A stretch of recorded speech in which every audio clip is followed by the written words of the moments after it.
우리 말씀 나누겠습니다. 오늘 말씀 나눌 본문 말씀은 갈라디아서 1장 1절입니다. 오늘은 앞부분에 성경을 좀 찾을 거예요. 그래서 성경을 조금 함께 봐주셨으면 좋겠습니다. 네, 성경책이 없으신 분들은 뒤에 있습니다.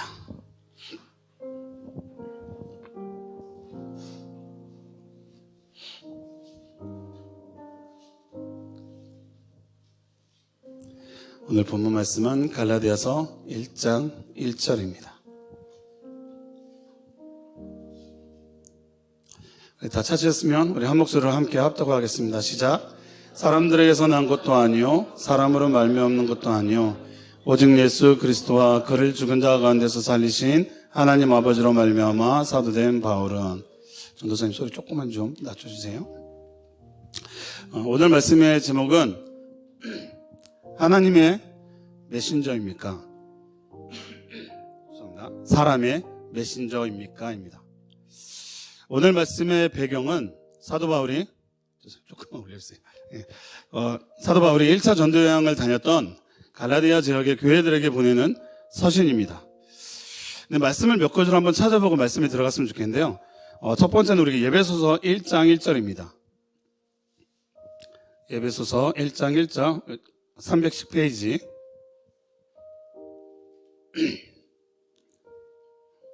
예배소서 1장 1장 우리 한 목소리를 읽겠습니다. 시작.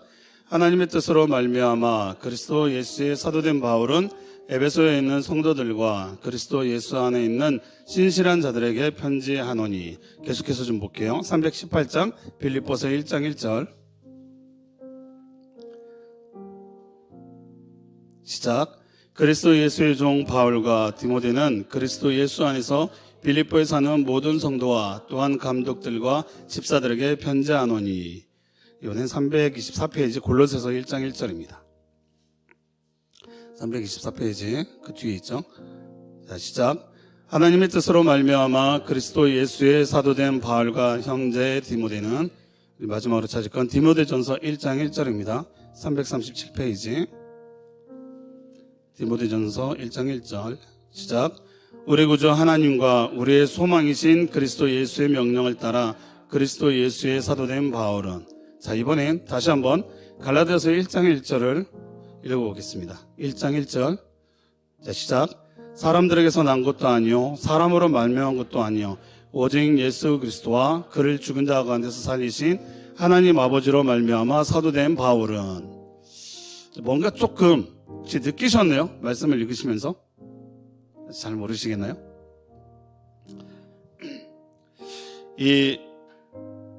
지금 읽은 구절들은 다 사도 바울이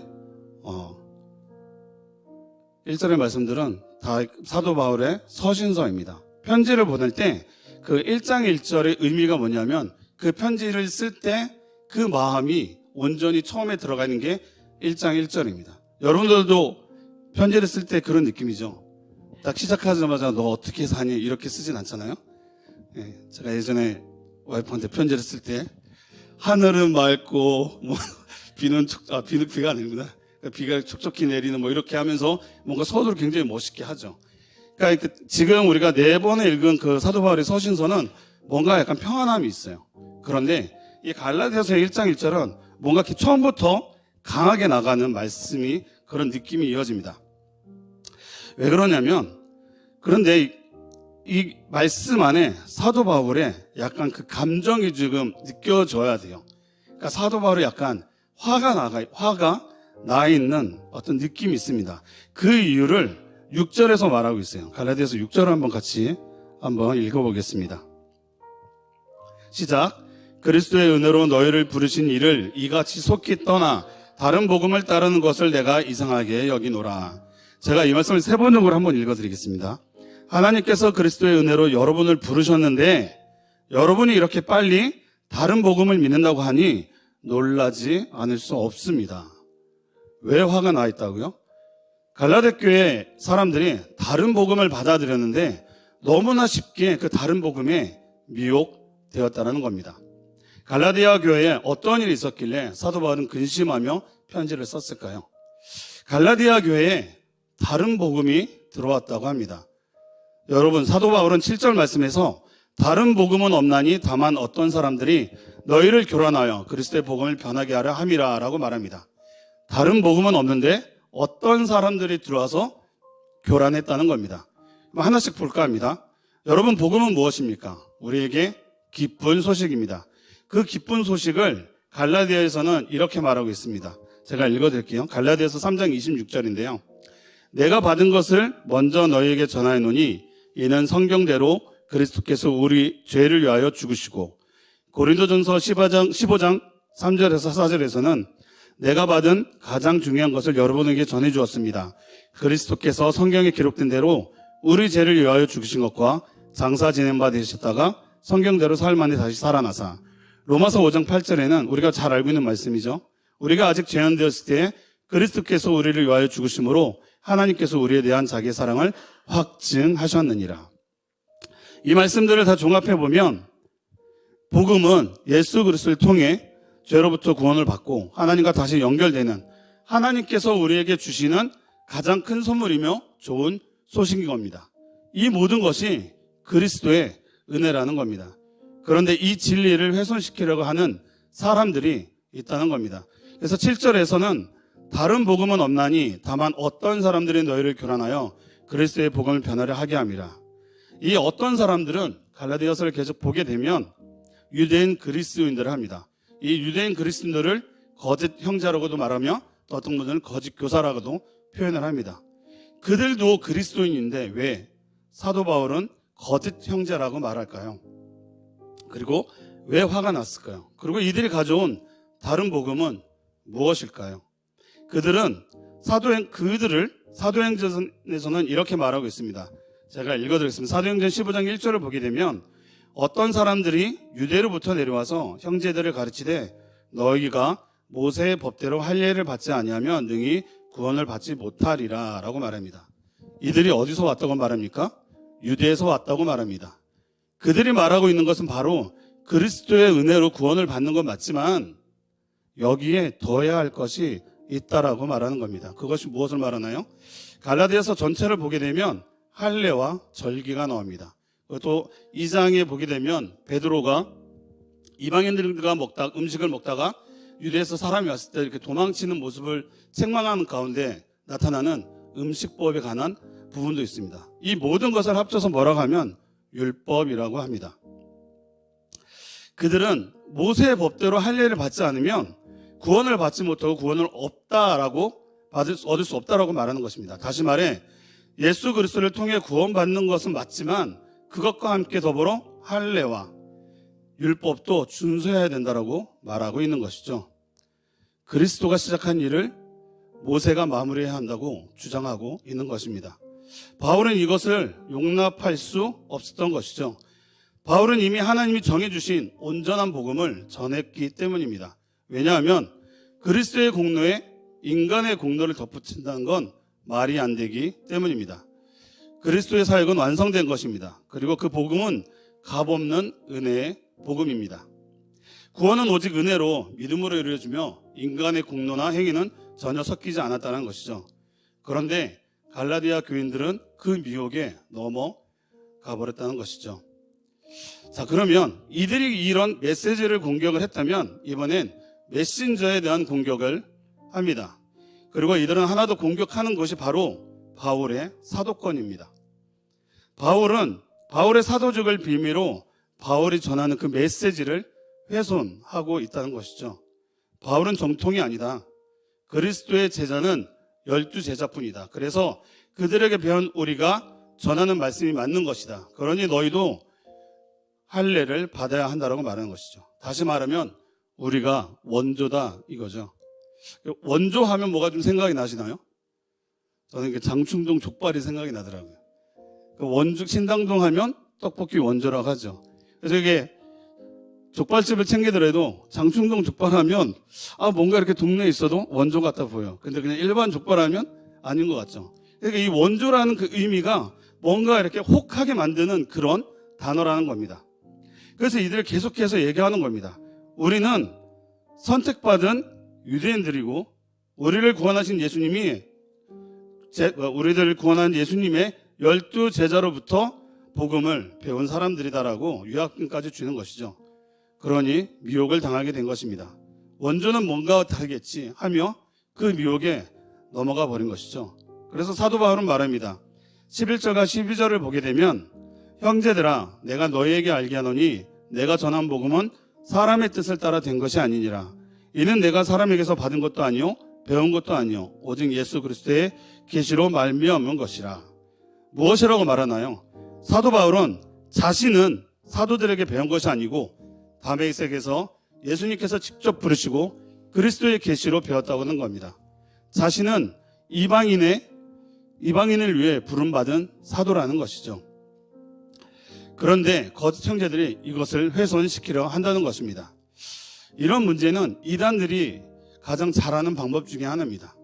교회의 분열을 일으키기 위해서 가장 많이 사용하는 방법은 교회에 침투해서 바로 그 메신저를 공격하는 겁니다. 그 메신저를 훼손하게 되면 교회가 분열되고 흩어지게 되거든요.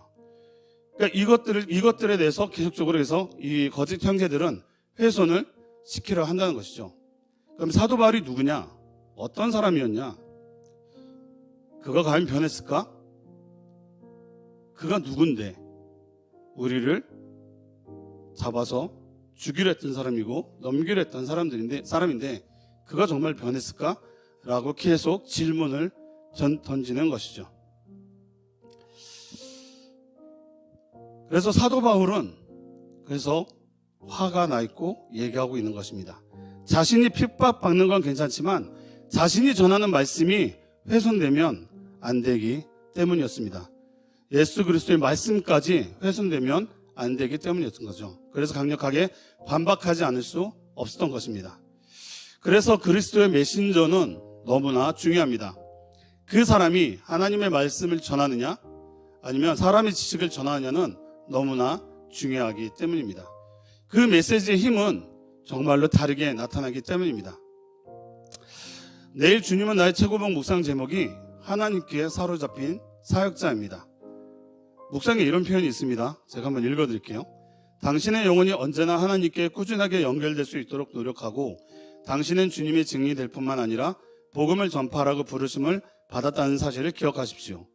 모든 그리스도인은 증인이 되어야 하지만 말씀을 전파하는 것은 당신을 아프도록 붙드시는 하나님의 손이 있어야 합니다. 그러면 당신의 삶은 오직 한 가지, 이 말씀 전파를 위해 하나님께 사로잡힌 바 됩니다. 라고 말합니다. 하나님의 말씀 앞에 사로잡힌 자가 바로 하나님의 사역자라는 겁니다. 이 사역자는 목사, 전도사뿐 아니라 여러분 각자가 다 사역자라는 겁니다. 맞죠? 왜냐하면 여러분 한 분 한 분이 교회이기 때문에 여러분이 있는 곳에서 복음을 전하는 사람들, 여러분들이 그 교회의 메신저가 되기 때문입니다. 그러므로 여러분이 있는 곳에서 전해지는 복음은 오직 예수 그리스도를 통해서 나타나야 한다는 겁니다. 거기에 내가 뭘 더 더해서 거기에 덧붙여서 전해야지만 확실한 복음이 된다는 것이 아닙니다. 그래서 우리가 중요합니다. 우리 각자가 주님의 증인이 되는 삶을 살아갈 때 그 복음의 메시지에 힘이 있다라는 겁니다. 그런데 그 복음을 전할 때 들으려 하지 않는다면 어떻게 될까요? 여러 가지 이유가 있겠지만 첫 번째, 메신저가 하나님의 말씀을 전하느냐가 중요합니다. 하나님을 알고 있느냐, 그리고 그 메신저의 삶이 하나님의 자녀다운 삶을 살고 있느냐도 너무나 중요한 것이죠. 여러분, 오직 믿음으로만 우리는 구원을 받습니다. 그래서 구원받은 사람은 하나님을 나타내는 삶을 살아야 합니다. 그런데 그 삶은 그냥 사라지지 않습니다. 예수 그리스도의 십자가 고난을 통과해야만 그 은혜를 전하며 살 수 있는 것이죠. 여러분들에게는 그 은혜가 있으십니까? 가끔은 예배 때 설교를 하다 보면 이런 생각이 들 때가 있습니다. 특히 이제 금요 예배를 이렇게 설교를 하다 보면 여러분의 어떤 모습을 보면 굉장히 피곤한 몸을 이끌고 이곳에 오시는데 이 예배를 통해서 과연 은혜를 누리고 돌아가시는 걸까 하는 기도를 할 때가 있습니다. 그런데 오늘 말씀을 준비하며 이런 생각이 들었습니다.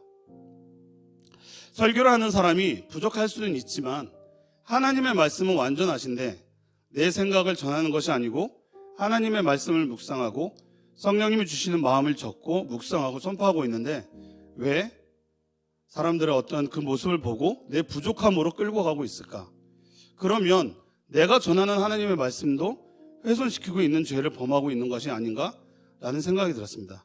또한 성도님들에게 사람이 부족함 때문에 하나님의 말씀조차 가볍게 만들고 있지는 않는가라는 생각이 들더라고요. 여러분, 강단에서 선포되어지는 말씀을 들어주십시오.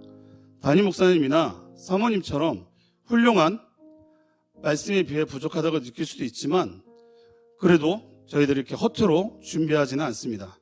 그리고 여러분 예배는 관계입니다. 말씀이 선포되고 그 말씀을 통해 성령님이 주시는 그 은혜를 같이 누리는 소통의 관계입니다. 그 소통의 첫 번째는 바로 눈을 마주쳐야 된다고 생각합니다. 사람과 사람이 소통하기 위해선 눈을 바라봐야 합니다. 사람과 사람이 대화를 하는 가운데 어느 한 사람에도 눈을 감고 있으면 온전한 대화가 이루어지지 않겠죠. 예배도 그렇습니다. 선포되어지는 말씀 가운데 눈을 마주치며 그 말씀에 집중하지 않으면 그 말씀이 흩어지기 때문에 함께 그 말씀에 대해서 공감할 수 없기 때문입니다. 그리고 예배 가운데 하나님의 말씀이 선포되고 있는데 그 말씀을 듣지 않으면 어떻게 될까요? 전하는 자도 속상하지만 하나님은 더 많이 속상하지 않을까라는 생각이 듭니다. 여러분, 1, 2, 3부 예배가 모두 같습니다. 소통이 필요한 것이죠. 하나님의 말씀이 강단에서 선포되어지고 있을 때 여러분 그 메신저의 눈을 바라보시고 그 메신저를 통해서 나오는 그 말씀에 귀 기울여야 합니다. 여러분, 메신저를 보겠습니까? 메시지를 보겠습니까? 우리 예배에서는 특히 이 메시지를 봐야 합니다. 선포되어지는 말씀이죠. 사람은 완전하지 않습니다. 그래서 사람은 여러분들을 모두 만족시킬 수 없습니다. 그러나 하나님의 말씀은 여러분이 들으려 한다면 모두에게 들리게 될 것이며 모든 분들이 은혜를 받게 된다는 겁니다. 그래서 여러분, 예배를 기대해 주십시오. 오늘 선포되어지는 말씀이 나에게 어떤 말씀이 될지 기대하며 예배에 나와 주십시오. 모든 예배를 기대감을 가지고 참석해야 합니다. 기대를 할 때 더 큰 은혜가 될 것입니다. 그 힘으로 또 한 주를 살아가게 될 것입니다. 성령의 교통하심으로 하나님의 은혜를 누리는 우리 세움누리 공동체의 모든 성도님들이 되기를 축복합니다. 말씀을 마무리하겠습니다. 사도 바울 자신은 하나님의 부르심으로 세워진 예수 그리스도의 사람이며 오직 구원은 그리스도를 믿는 믿음을 통해서만 하나님께 의롭다함을 받습니다라고 말합니다. 우리가 무엇을 더해야지만 완성된다고 말하고 있지 않습니다. 다른 복음은 없다라는 겁니다. 그래서 이 말씀을 믿는 그리스도의 은혜를 입은 자들은 이렇게 고백합니다. 갈라디아서 2장 20절이죠. 내가 그리스도와 함께 십자가에 못 박혔나니 그런즉 이제는 내가 사는 것이 아니요 오직 내 안에 그리스도께서 사시는 것이라. 이제 내가 육체 가운데 사는 것은 나를 사랑하사 나를 위하여 자기 자신을 버리신 하나님의 아들을 믿는 믿음 안에서 사는 것이라. 아멘. 우리 이렇게 살아갑시다. 여러분 모두가 하나님이 기뻐하는 사역자입니다. 매일매일의 삶을 예수님이 기뻐하는 삶을 살아가는 우리 세움누리 공동체가 되기를 축복합니다. 아멘. 기도하겠습니다. 하나님 감사합니다. 우리 모두는 사역자입니다. 우리를 통해서 예수 그리스도의 복음이 전해지게 됩니다. 우리가 하나님 앞에 온전히 하나님이 자녀로 서 있느냐 그렇지 않느냐는 우리가 전하는 복음이 정말 진리의 복음이냐 아니면 그 복음이 훼손되느냐 너무나 중요한 시점에 있습니다. 우리가 그것을 분별하게 하시고 우리의 삶 가운데 우리의 모든 것을 들여 하나님 앞에 집중하는 그 삶을 살아가는 우리 모든 성도님들이 되게 하여 주시고 제가 될 수 있도록 인도하여 주옵소서. 주님, 우리 교회 가운데 공동체 가운데 지금 기도 제목을 놓고 기도하는 분들이 있습니다. 아버지, 그들을 위해서 기도할 때 먼저 그의 나라와 그의 의를 구할 수 있도록 기도하게 하시고, 하나님 그들의 기도에 또한 응답하여 주시옵소서. 우리 세분들께 모든 중보 기도가 하나님 함께해서 그들의 기도 제목이 정말로 성취될 수 있도록 주님 역사하여 주시옵소서. 이번 주 예배를 준비하는 우리 담임 목사님 위해서도 주님 붙잡아 주시고 건강을 붙잡아 주시옵소서. 예수님 이름으로 감사하며 기도합니다. 아멘.